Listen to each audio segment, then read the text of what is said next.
stream, before I shut it down. I got to get up in a few hours. Took me a quick cat nap, so I'll, knock out this stream before I shut it down for a few hours. But anyway, a lot of interesting news has surfaced around, the boxing circuit, the boxing world, whatever you want to call it.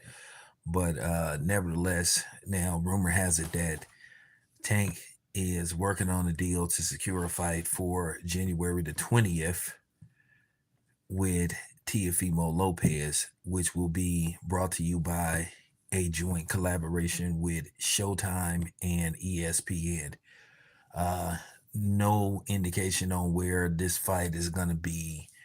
Uh, no idea where the fight will take place. Whether it's Las Vegas, whether it's Atlanta, whether it's New York, whether it's Brooklyn. This fight is going to do numbers.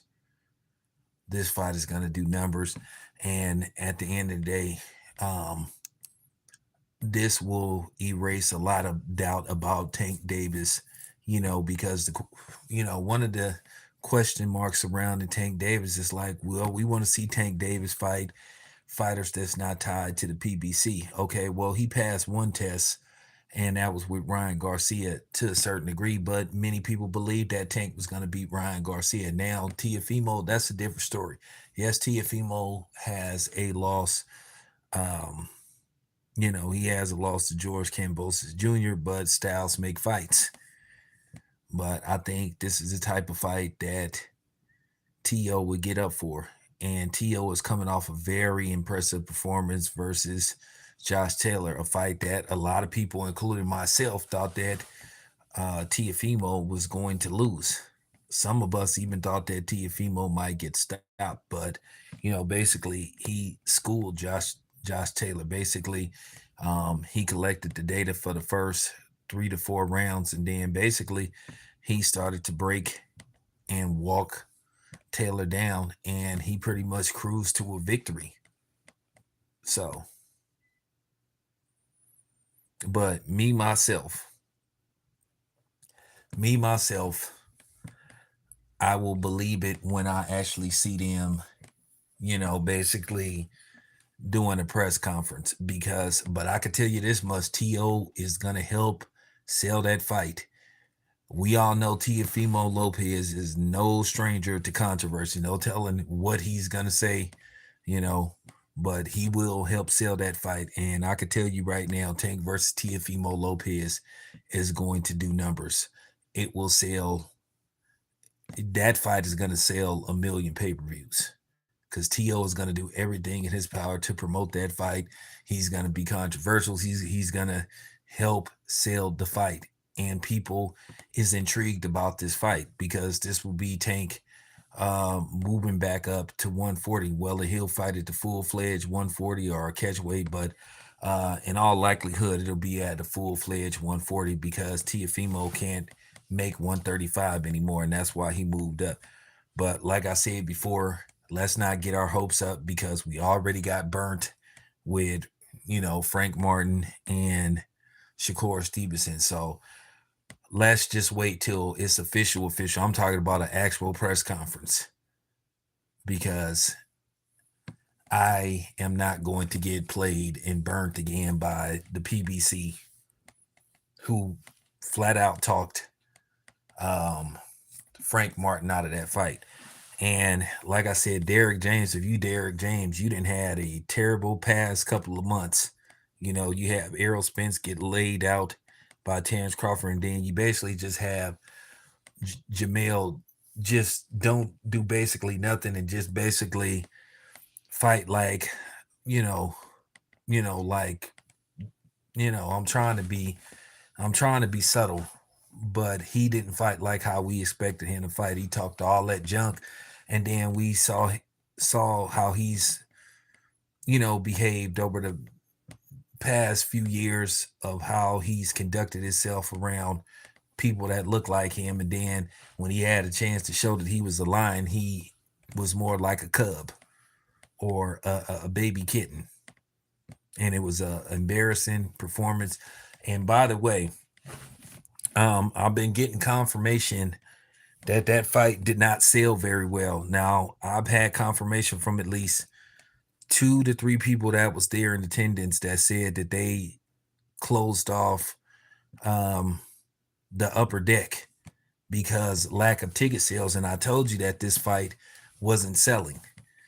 Now, the rumor is that Canelo may still face Jamal Charlo May the 4th, which I just don't understand. Why would Canelo even entertain fighting the other Charlo when basically we know this fight is not going to do good pay-per-view numbers? Now, will they release him? Will they enhance him? Well, we'll find out soon enough. But I'm not trying to hear this fight did 600,000-700,000. That's a crock of you know what. Now, speaking of the PBC, there is a rumor going around that the PBC could be headed to Amazon, which I heard about this over a year ago. Well, yeah, I heard about this over a year ago that, when you was hearing about, some changes that was going to be going on at Paramount, that you heard that Amazon could possibly be in the mix. So there is a rumor going around that the PBC could be headed to Amazon Prime. It's kind of funny when you think about it. When Leonard Ellaby talked all that junk about we don't fight on apps. Well, guess what, Leonard? You headed towards an app. But that's okay. A lot of people have the Fire Stick. I have the Fire Stick. So, it's not going to hurt me one way or another. But, well, if they can't get a network deal, then what can you do? Because Al Heyman has just burnt so many bridges to where, now there's also a rumor that NBC may be interested in bringing the PBC back. Now this is just rumors. Yeah, the Zone is app. They're this is just a rumor that NBC may be interested in doing a deal with the PBC, bringing them back on a trial run. Now keep in mind, since the PBC's inauguration back in, I think, 2016, what they were doing was buying airtime from NBC, but they're saying that NBC wants to bring some things to the network as far as sports go. But here's the thing: if they do decide to, do business with Al Heyman, they expect Al Heyman to make fights. And I find it mighty strange that all of a sudden it took this to make a fight like possibly Tiafimo and Tank when you on the verge of basically getting kicked out in the cold. It's kind of funny too when you think about it. They technically is going to be out in the cold come January 1st because it will be winter. Basically, there won't be any more Showtime Championship boxing. They're not going to be any more Showbox, but they will be periodically pay-per-views. But they're going to have to be pay-per-views that's going to make a lot of sense. At the end of the day, Al Heyman has hindered a lot of his fighters, and now the gig is up with this in-house fighting stuff. Because now people question how good these PBC fighters is when they fight outside of the PBC banner.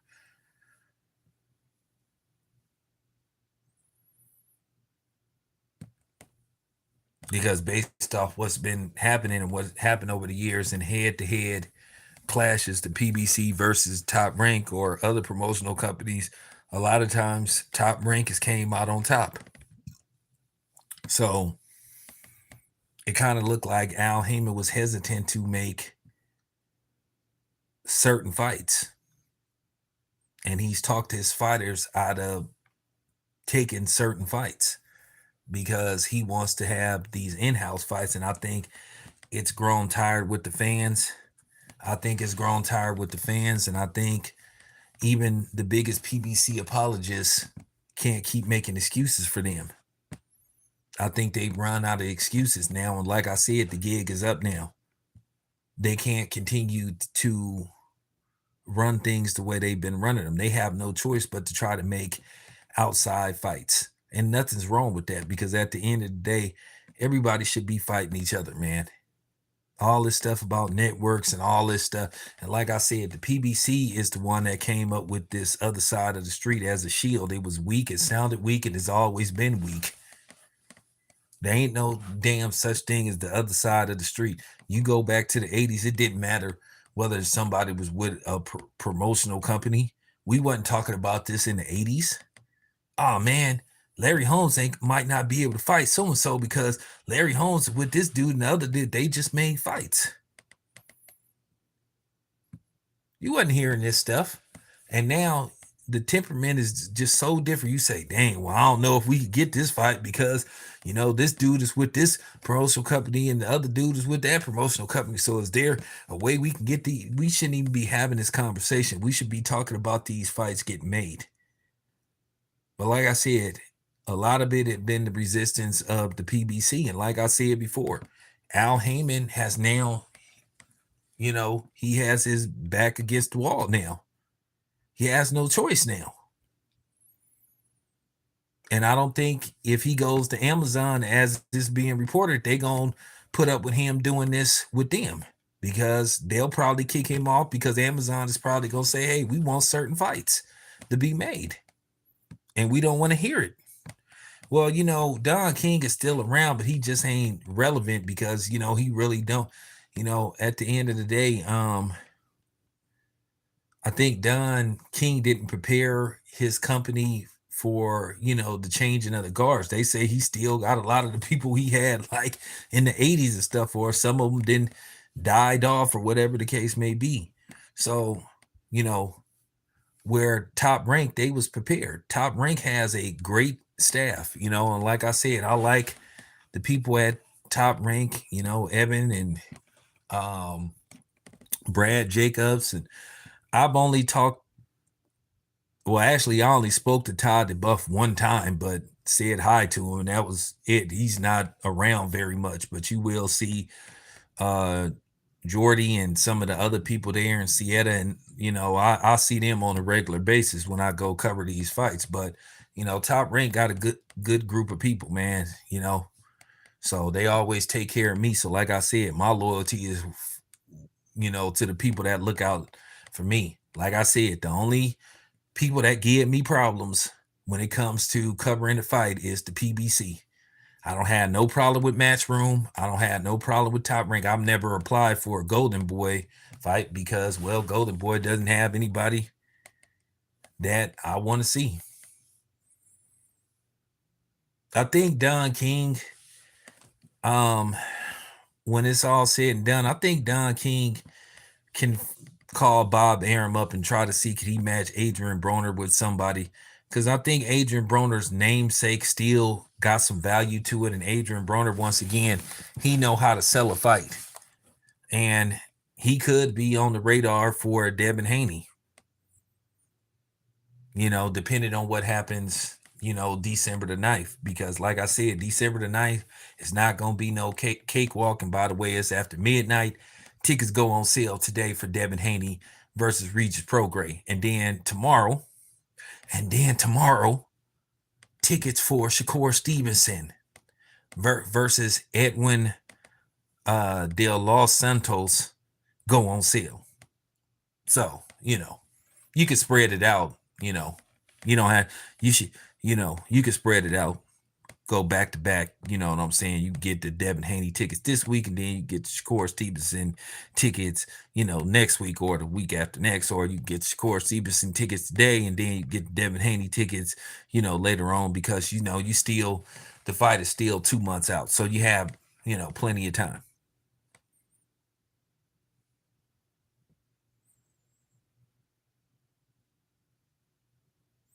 Yeah, I'll be there. Well, it's looking like I'll be there. I had to move some things around with my schedule, but who cover? I mean, I've never covered a fight on a Thursday. I'm gonna have to do an in and out. When I say I'm coming there, the day of the fight, and I'm leaving Friday morning. and going straight to work. So I'm gonna get my plane tickets and all that good stuff, like probably, probably the week after next, you know. But I should be there, Mark. I should be there. You know, this is gonna be the first event that this should be the first event that I ever covered at the T-Mobile Arena. I've been there as a spectator, and not credential, but I still was covering the fight and stuff. But man, that T-Mobile Arena is just a horrible venue. And I know that there is a race to get the first event, the boxing event in the Spear, which I'll talk about that in another video, that apparently somebody wants to fight at the Spear. So basically the Spear is open for boxing. And, you know, I seen video footage of the YouTube concert. Shout out to Bono. That place is amazing.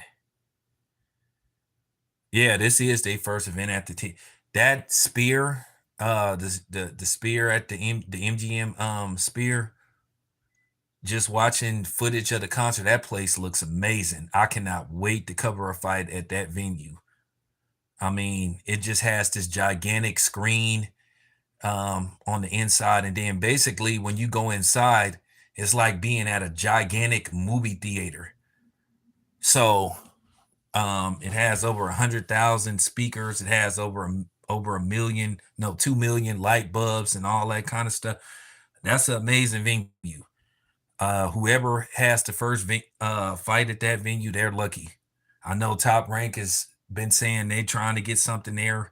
So it's really a rat race to see who's going to hold the first event at that arena. That, when I say, I mean, well, it's an arena. It's an arena slash concert hall. Amazing. Amazing. So we'll see. But anyway, you guys, just wanted to give you guys a quick update of what's going on. But I'll be back with more later on. Peace out.